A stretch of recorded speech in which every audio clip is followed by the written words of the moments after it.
중장기 수익 못 낸다. 단타 수렁에 빠지는 투자자들. 전 세계 증시가 고공행진을 이어가고 있지만 국내 증시는 여전히 박스권에 갇혀있다. 중장기 수익성에 대한 회의감이 커지면서 단기 차익을 노린 묻지마 투자에 자금이 몰려 코리아 디스카운트를 심화시키고 있다는 지적이 나오고 있다. 장중 강세에도 제자리 걸음. 30일 한국거래소에 따르면 이날 코스피 지수는 전날보다 0.07% 소폭 하락한 채 마감했다. 2500선이 하루 만에 붕괴됐다. 이날 장중 외국인과 기관 투자자들의 동반 순매수가 이어지며 4거래일 연속 상승세에 대한 기대감을 높였지만 장중 고점 대비 1.17% 하락하며 하루 변동폭이 컸다. 최근 외국인이 순매수를 재개하며 코스피 상승 기대감이 커졌으나 여전히 연초 고점 대비 하락률은 6.61%에 달한다. 전고점 회복은 차치하고 2500선을 다시 회복할 수 있을지에 대해서도 갑론을박이 진행 중이다. 코스피는 테슬라 반등에 따른 2차전지 밸류체인이 상승세를 보이는 등 미국 국채금리 및 환율 하락에 위험자산 선호 심리가 확대됐다. 외국인은 순매도로 돌아섰지만 기관이 4거래일 연속 순매수했다. 연기금도 4거래일 연속 순매수 중이다. 전일 정부의 주가 부양 정책에 따른 베이오 프로그램에 저PDR 업종이 강세를 보였다. 보험, 증권 등의 상승세가 지속됐다. 전고점 회복에 10년 넘게 걸려 증시 전문가들은 전반적인 우상향을 이끌 중장기 투자가 부재하다는 점을 우리 증시의 문제점으로 꼽았다.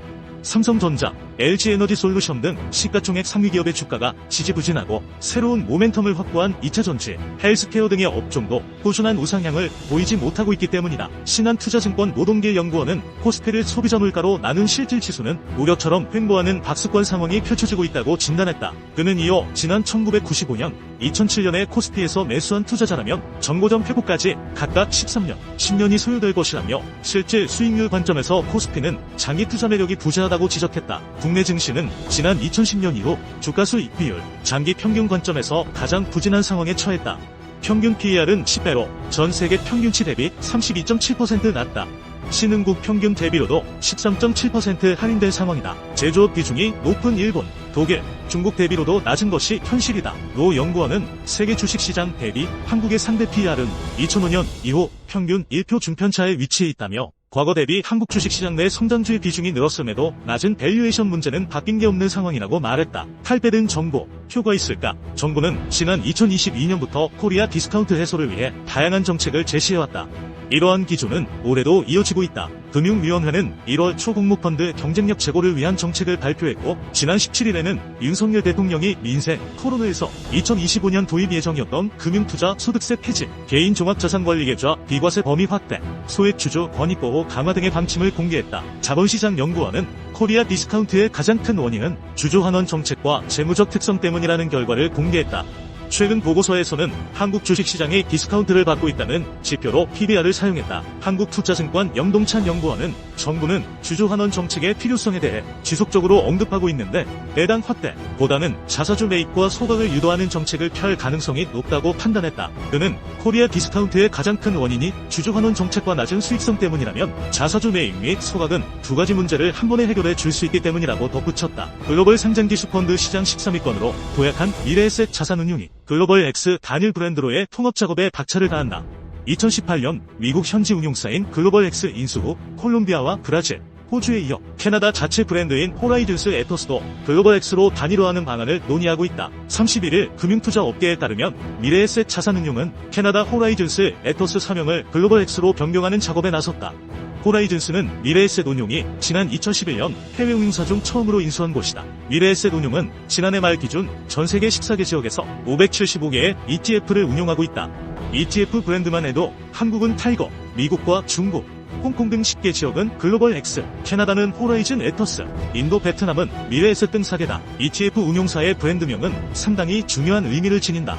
브랜드명이 곧 상품명이 되고 투자자에게 각인되기 때문이다. 예컨대 캐시우드가 운영하는 아크 인베스트의 ETF 명칭은 모두 아크로 시작한다. 상품명에서 아크만 봐도 어느 회사 ETF인지 알게 되는 셈이다. 이에 미래에셋 운용은 2018년 5,200억 원을 들여 미국의 글로벌 X를 인수한 후 리브랜딩에 신경을 기울여왔다. 실제 2019년 콜롬비아 사무소를 글로벌 X로 통합했고 2022년에는 브라질 법인 사명도 글로벌 X 브라질로 변경했다. 브라질은 전체 펀드 시장에서 ETF가 차지하는 비중이 1% 수준에 불과하지만 최근 10년간 연평균 32%의 빠른 성장세를 보이고 있다. 테마형에 강한 글로벌 X에 대한 상품 수요가 커질 수밖에 없다는 설명이다. 2022년 6월에는 호주 ETF 운용사 ETF 시큐리티스를 인수한 후 같은 해 9월 글로벌X 오스트레일리아로 변경하기도 했다. 올 들어 증시가 약세를 이어가고 있음에도 개인 투자자들은 증시 반등에 베팅하는 레버리지 상장기수 펀드를 집중 매수한 것으로 나타났다.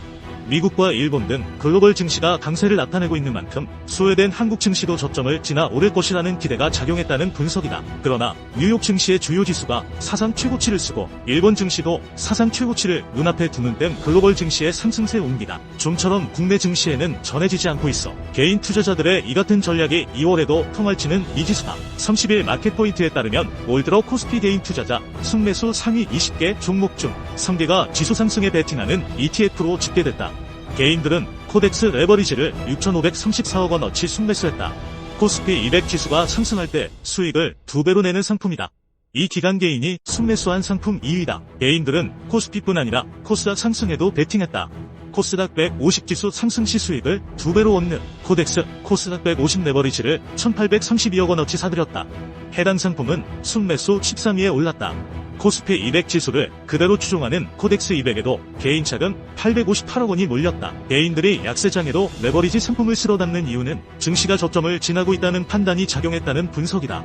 올 들어 2400선 초반까지 밀렸던 코스피 지수는 최근 반등의 조짐을 나타내며 2500을 넘어서기도 했다.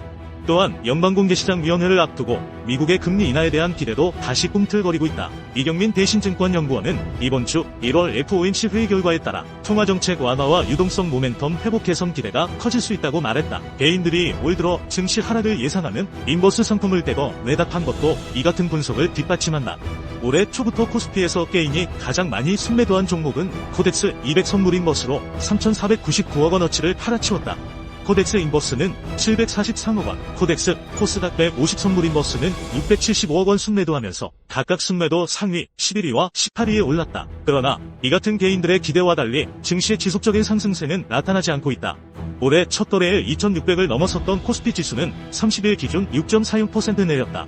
29일 2,500선을 회복했지만 하루 만에 다시 2,500선 밑으로 하락했다. 상승에 베팅한 개인 투자자들 손실도 이어지고 있다.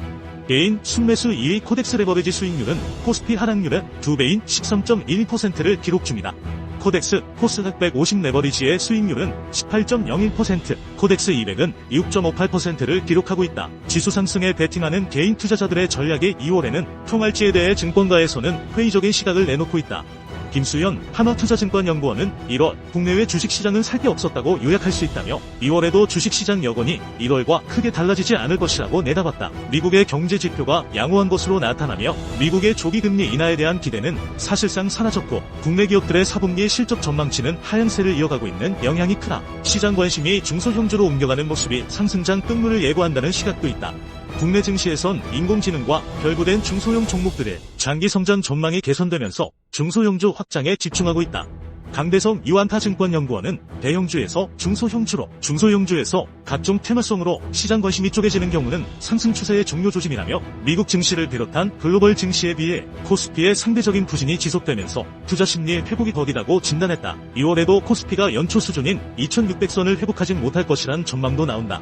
대신증권은 2월 코스피 예상 밴드를 2,370만 2,590포인트로 제시했다. 이경민 대신증권연구원은 금리 인하 기대가 충분히 정상화되면 2,450선 전후에서 지지력을 확보할 수 있다면서도 기술적 반등은 가능하지만 물가 안정이나 중국 경기 불확실성이 남아있어 추세 반전까지는 시간이 필요하다고 설명했다.